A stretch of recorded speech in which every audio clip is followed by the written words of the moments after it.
off of California. What has been going on there for a long period of time? Something, I tell you that. I was kind of a latecomer, it turns out, to all of this. I started researching in 1986, and I started immediately getting reports off the Southern California coast here, and particularly over this one stretch of water, which I would call the San Pedro-Santa Catalina Channel, but sort of between Catalina Island, which is 26 miles off of the Southern California coast, off of L.A., and mainland. So it's this real deep stretch of water. It's about 5,000 feet deep in parts, averaging about 2,000 to 3,000. And this body of water stretching from, say, Santa Barbara to the north end, all the way south past Rancho Palos Verdes and Long Beach and all of that to about San Clemente, perhaps. There's a lot of sightings here, over the water and stuff coming in and out. I started getting stuff there in the very beginning, and sort of started collecting them and documenting all these sightings, and finally wrote this book, UFOs Over California. And I thought, gosh, there's a lot of ocean-going UFOs. Let's include a chapter on that. And I did. And to publicize the book, I thought, let's do an excerpt. Let's write an excerpt of the book. And I chose that chapter because I'd just gotten some more reports. And I started to look into it more deeply than I had. And I wrote an article for Fate magazine called, Is There an Undersea UFO Base Off the California Coast? Because I had built a number of data points, kind of a argument of circumstantial evidence pointing towards a really strong possibility that, as weird as it sounds, there could be an undersea base there.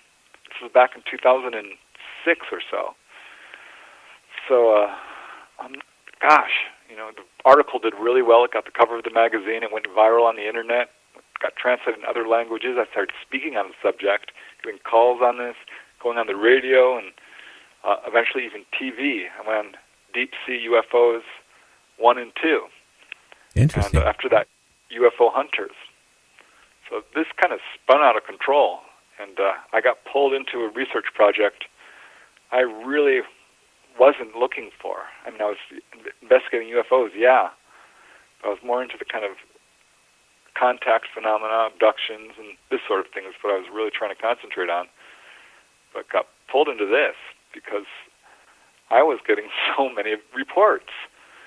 So what I've got now is basically over this body of water, I've collected or documented 70 cases of UFOs over the water and 70 of USOs, unidentified submersible objects. By that I mean going in the water, coming out of the water, sometimes both, floating on the water, hovering just above it, or underneath it the whole time. And these cases stretch back to the 1920s to really the present day. And that was my first main data point pointing towards the possibility of, what's going on here? Is there a base? Well, there certainly could be. I will say this. I had a gentleman on recently who wrote a book about the UFO Aurora incident.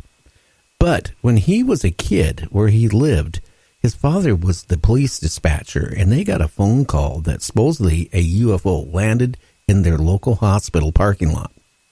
And they dispatched the police cars there. All the time they dispatched the cars there was no UFO, but there was a burning...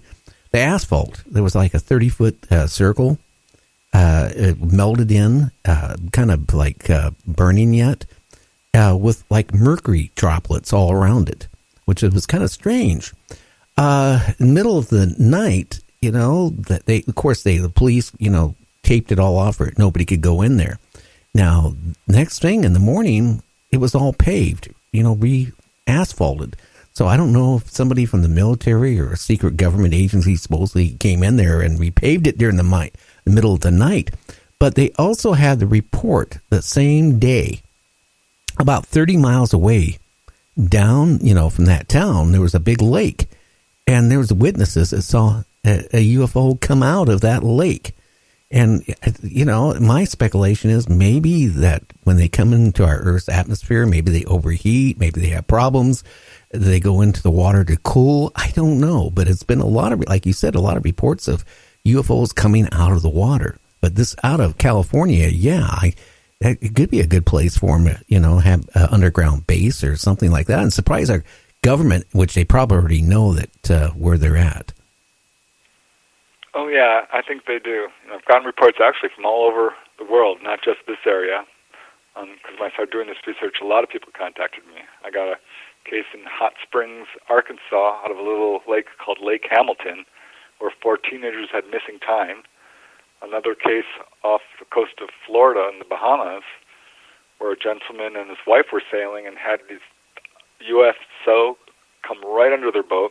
In a number of cases, they target boats. And they certainly did in his case, came right towards it, stayed underneath him, and then moved off. Another case on the East Coast involving a guy's name is Ray Sachs. He's retired from the Navy. He was an electrician's mate on the USS Clamagore when a USO came zooming up at 80 knots and paced the Clamagore for a good 20 minutes. They were going 12 knots, and this giant USO, 20 feet wide, very bright, paced the submarine, and everybody saw it. So I got a lot of cases from other places, but this one area, boy, oh boy, I mean, there's just so many of them. A typical example, I think, would be, let's see what happened to the steamship Aliki, a Japanese steamship in 1954. They're off the coast of Long Beach, and they see what they think is a fireball. It comes sort of soaring down out of the sky, gliding down, hits the water, goes underwater, and then it comes out of the water, and it flies off, and it's gone. So, I mean, clearly not a fireball. No, I'm just wondering if they use the water to cool down, too. What other better way? Of course, that would be an instant cool down, but I mean, that's a lot of the reports that I've, read and investigated. It's that they come down, they like maybe overheat or something, and they have to go in the water to cool back down, and then they take off and do their own thing. But it makes sense, though, that what safer place could you have to have a base would be, underwater. Right. I think that's one of their motivations. It's like, why are they down there? Well, they're down there because they can, and we can't. Certainly not in the ease that they can do it. These things can come in and out of the water without making a splash. And often they're seen moving underwater kind of leisurely, but not always. They dart around underwater as described, people seeing in the sky, moving from one horizon to the next, 1,000 miles an hour or whatever that would be, very fast. A number of people have seen that exact behavior underwater, which is amazing because they must have some sort of force field or something. But as far as the military, I do think the military is aware of this, particularly in this area. And I really looked into this because I'm worried. I'm like, what if people are just seeing military? What if this is military test craft? And I'm quite sure it's not. We've got Point Mugu Naval Base on the north end. We've got on the south end Seal Beach Naval Weapons Station. We've got San Clemente Island, which is just beyond Catalina Island, which is totally military. With Naval SEAL training has gone on there. So there's a lot of military in this area. It's very heavily populated all along the coast. The activity is well known among the locals for sure. But I don't think it's military because, one, it's been going on way too long. Two, it's the activity of these objects is contrary to how military protocol is. People are not allowed, Navy pilots are not allowed to test fly their advanced aircraft and chase cars down the road or wake people up in their homes or put on displays for groups of people. It's completely not what the military does, is what these objects are doing. In a number of cases, 10% at least, these objects are being chased by the military. Another reason it's way beyond our own abilities and has been for too long. Another reason, there's way too many of these craft. maybe we do have advanced craft, but not in large numbers, which kind of brings me to another reason why I think there might be a base here, is because these are not just simple sightings in a lot of cases.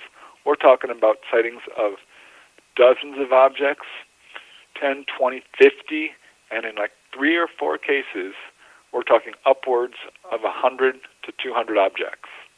And they're coming from below. They're not coming from above, like when someone normally sees a UFO. And a number of people have seen this stuff coming out of the water. So, I mean, where are 100 objects coming from? There's a parking lot down there if there's not a base. Yeah, there's something there. That's what the scary is. I mean, I don't know. I just keep going in my mind. How much longer can our government or any government out there keep this quiet? I know some like Brazil and even Russia will kind of tell their public, well, there was a UFO sighting, but they do it in such a way they're more free with the information than we certainly are. You know, our main news don't cover much of anything in UFOs unless it's massive. Yeah, we're probably not going to be the ones to disclose, huh? It wouldn't surprise me if we weren't. Maybe Chile, maybe Brazil, maybe, Canada. I don't know. Someone's going to do it. Someone's going to be the first one to do it. And I'm really curious to see who it is. And China, I think it was China, just landed a spacecraft on the backside of the moon. This was on the news the other day.